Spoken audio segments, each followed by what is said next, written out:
The latest now from Egypt and Cairo, and Barkha Dutt is in Cairo currently. We're just trying to get her on the phone line. Barkha, I believe there's a major media crackdown even at the airport itself. Yes, Amitabh, there seems to be a clear decision for reasons that have not really been articulated to visiting journalists, especially foreign journalists, that cameras will not be allowed out of the airport. In fact, the NDTV crew was halted at the very door. Our equipment was confiscated, and we were told that there is no permission anymore for any international journalists, in fact, any journalists to take out any of their media equipment out on the streets of Cairo. This mirrors reports that we are getting from fellow journalists in other organizations as well as local journalists that there is a wider crackdown. You would remember that many of the street violence that we've seen has also targeted journalists. In particular, journalists have come under attack at the receiving end from pro-Hosni Mubarak supporters. Many journalists have been on Twitter and Facebook writing about these attacks. Our colleague Maya Mirchandani also experienced her phone being snatched away on the streets. And there is a clear and organized rounding up of journalists going on by authorities here who have told us in unequivocal terms that there is to be no permission for any journalistic enterprise or equipment to be taken out of the airport onto the streets of Cairo. Of course, authorities and all of us are arguing with them. This will raise international attention as well, because you will remember that the Americans had spoken about a free forum for speech and expression, for restoring communications line, for restoring the internet. That only happened 2 days ago. And now we're seeing once again a severe crackdown on journalists reporting, and in fact a virtual ban on any media equipment going out of the airport into the streets of Cairo. Amitabh? So it seems they're scaling up this crackdown, because earlier Maya had been reporting on how journalists who were in hotels overlooking Tahrir Square and were using their rooms or their balconies to film from there, they were being asked to leave. So it seems that they're escalating this crackdown on the media.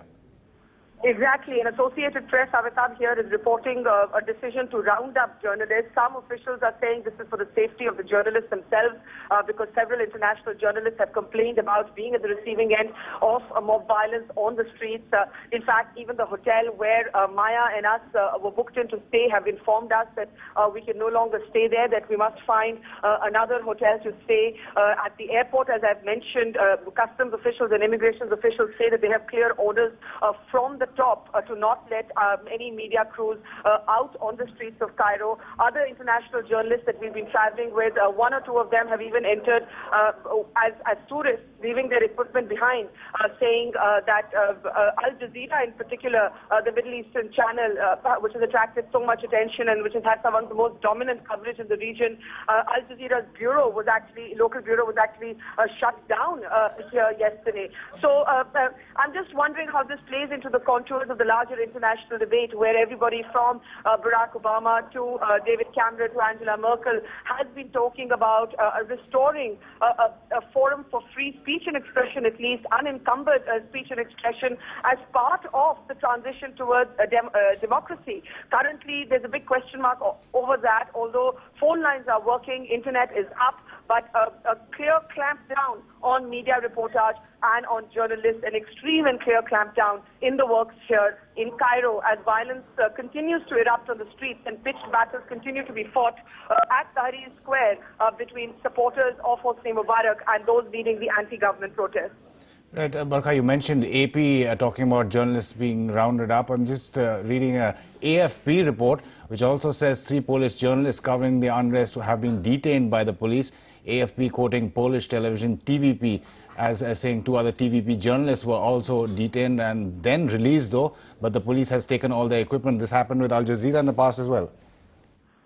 Well, absolutely, Amitabh, and it's happening with us as we speak. In fact, our entire equipment has been confiscated by the authorities here at the airport. We asked if we could step out of the airport, and we were told that we could step out of the airport only under the condition that we would walk with our clothes. They, in fact, opened every bag and checked it to see that there wasn't any piece of reporting equipment, not even a small handy camera.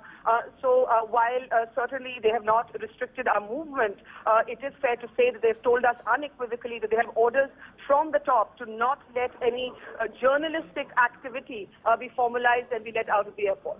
To be fair, journalists have been attacked by pro-Mubarak supporters or possibly security personnel in civies whenever they've seen camera equipment, etc. But the authorities should be able to handle it some other way. You see, Amitabh, the part of the problem is that it's not clear where the center of gravity vis-a-vis authority and decision-making is right now. Who's taking these decisions? Is it Hosni Mubarak? Is it lower-level officials? Is it the vice president?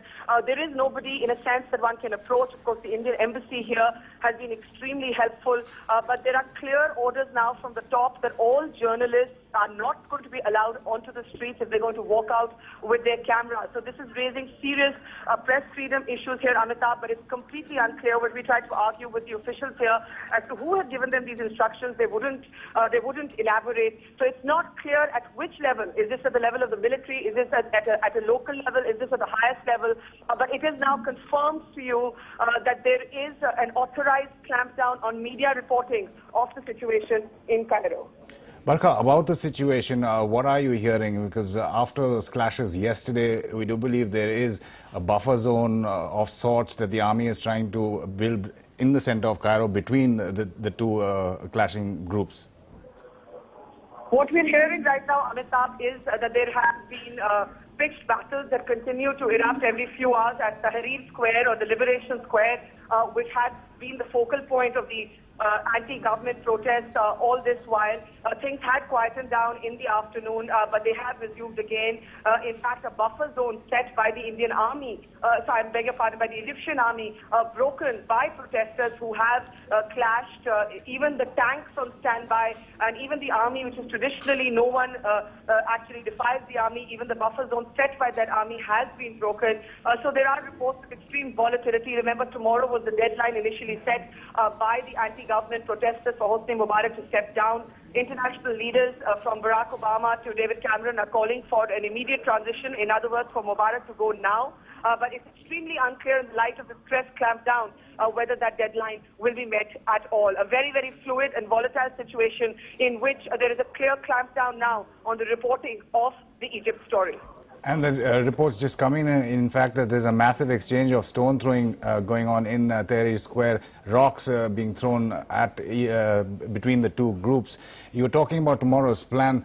Do those protesters, anti-government protesters, that is, plan to march on the presidential palace? We've been in touch with several of the anti-government protesters. Many of them have shifted, Amitabh, their campaign to the online space where this began on Twitter, on Facebook. Many of them are writing about being scared for their life. They are talking about some eyewitnesses and some human rights activists that we've been in touch with have also spoken about a protester having been shot.